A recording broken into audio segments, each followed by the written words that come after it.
Every civilization has a defining characteristic. Throughout history, civilizations rise and fall for numerous reasons, which define them all in their own special way, each one bringing different strengths and ideals on how to lead or govern.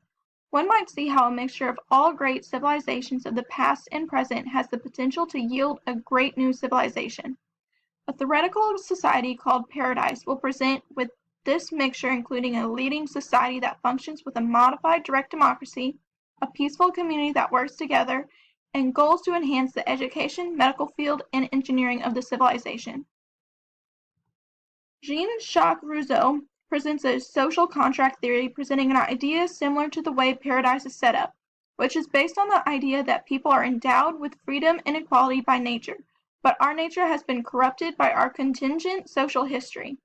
People can overcome this corruption, however, by invoking our free will to reconstitute ourselves politically along strongly democratic principles, which is good for us both individually and collectively. This is the basis of having a government that incorporates its people should prosper greater than one that exempts its people. For this reason, paradise is set up with a modified direct democracy, which will resemble the Roman Republic and the Greek democracy. The government will be set up with 2 consuls, a senate, and the voting body. The Greek believed that ordinary citizens should have an equal say in not just who governed them, but also how they are governed, and even more importantly, that input was to be direct and in person. Therefore, the direct democracy will entitle the common people to vote on every proposition and new legislation that the Council and Senate propose. There will be 2 consuls serving 2-year terms with the ability to be re-elected. Senate will hold positions for 4 years with re-election at the people's and consuls' discretion. The Senate and consul will dedicate their time to creating laws to aid the society, working with foreign affairs, seeing problems in the community or situations brought forward from the people, and find solutions to these problems. The people will vote on different solutions and matters that the consuls and Senate confer on and will decide if it should or should not be implemented. Along with the working direct democracy government, the people will still have their innate rights similar to a modified Magna Carta or Bill of Rights. The Magna Carta is utilized for its principle that everyone is subject to the law, even the king, or in this case consuls, and guarantees the right of individuals to the right of justice and the right to a fair trial. The rights of these people include the right to personal protection, freedom of speech and opinion, the right to personal property, which will not be infringed without the owner's permission, for example, their land and home, along with the right for the person's possessions not to be seized without a warrant, and the right to a fair trial. These rights ensure a safety of basic rights against a corrupt government. As the government works for the people and the people the government, there are other matters the consuls must be aware of. With an established shelter, food, and watering supply, a civilization must also have protection. Paradise will have a military basis mimicking the Spartans. The military training will be rigorous to ensure an army of professionalism, intense physical and mental stamina, and absolute dedication to the defense of their lands. Paradise will implement a strong military force only when absolutely necessary, but when used will fight, as the Spartans did, and only fight until the battle is won, no more, no less. Utilizing forces in need and only to the point of achieving victory, the overall goal of the civilization is to create a peaceful nation.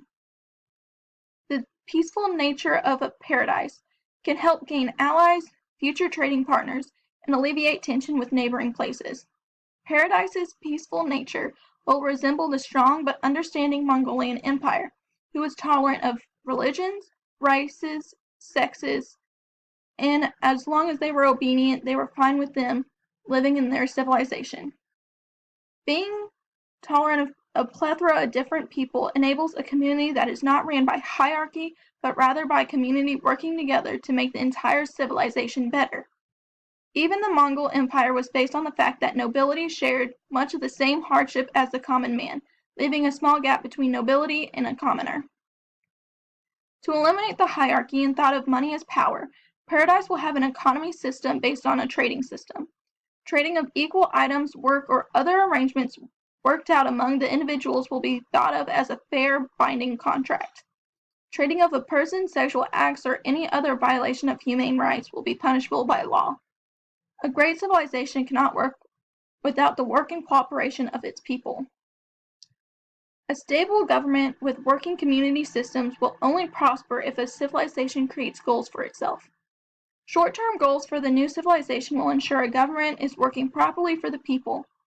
With the government in place, they can concern themselves with creating a waste management system, sewage, and roadways. Rome was an empire that established cleanliness by engineering aqueducts, sewage, and bathhouses to keep not only the streets, homes, and people clean, but also to increase health of the nation. After the establishment of cleanliness in the government, providing adequate roadways through and beyond established civilization is critical for long-term goals. The Romans believed that a wide and straight paved streets with mile markers ensuring a safe way of controlling the movement of people, goods, and livestock. With a connected civilization, new achievement can spread faster and enhance the educational level of a civilization. With a larger connected network, advancements in the medical field can help with the wellness of the civilization, focusing on broadening the knowledge of the body, how it works, and the way to cure diseases. The medical practice will focus on holistic approach, not just looking at the disease, but the mind, body, and spirit as a whole. The advancements in education will include enhanced institutions, public libraries, schools that utilize vigorous hands-on discussion, lecture, and self-taught methods of education. Schools will focus on enhancing creativity, intuition, individuality, encourage each person to pursue their strengths. With the outreach of knowledge, skills, and creativity, all people can contribute to the civilization in some manner. Even with a mixture of positive attributes, every civilization will have dilemmas that will test their strengths. Currently, the dilemma in Paradise is continual attacks along the roadways connecting Paradise to the 6 surrounding neighbors. The neighbors insist that Paradise find a solution to the problem on their roadways. Attacks seem to be random with few danger areas. Here are 3 solutions that would be brought about to the people from the Senate and consuls on how to solve the dilemma. Solution 1 would be build a wall encasing the roadways, leaving only entrances to the roadways through already established checkpoints. This plan would require a lot of work and support from other civilizations. Asking for aid from the other civilizations should cause no problems because they also use these roadways and should help with the solution they are requesting. Both Paradise and other civilizations have a responsibility to protect its people, and this is a good solution for long-term security. Short-term, this would cause a problem economically and could pose a problem with finishing quickly, but the increased activity on the road work should deter robbers from stealing while the walls are being built. Once the wall is completed, there will be safer road networks and an increased regulation of goods on the roads. A less costly and more immediate solution is solution number 2, which is increasing the patrol in dangerous areas. This does not require as much resources as with solution number 1.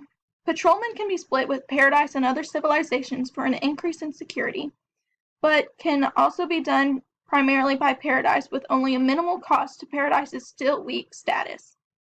Increasing patrol in dangerous areas will also increase the activity in non-dangerous areas, causing a greater chance of catching criminals in these other in-between areas. This is more for a short-term fix because it will deter criminals until open spaces are found and new patrol routes will need to be implemented or a stronger force utilized. Both solutions are good, but the third solution and one implemented by Paradise to fix the dilemma is minimal in resources and encases a longer-term aid.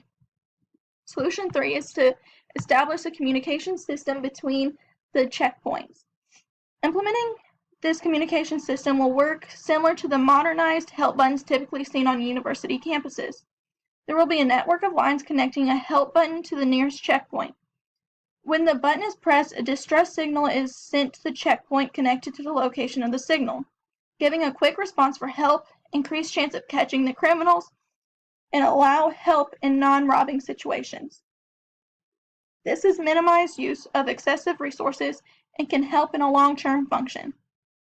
The government has responsibility to keep its people safe, and with this system in place, there is help for any problem, not just the current problem at hand. This system better serves the people in a multitude of ways. The citizens have a right to safety and the ability to have aid in any situation, which this network provides. The government, citizens, and neighboring civilizations will have to combine efforts to tackle this problem. But with a government system that works with the people, a community working together peacefully, and goals to elevate the living conditions, a solution should be implemented in a timely manner to enhance the lives of all involved.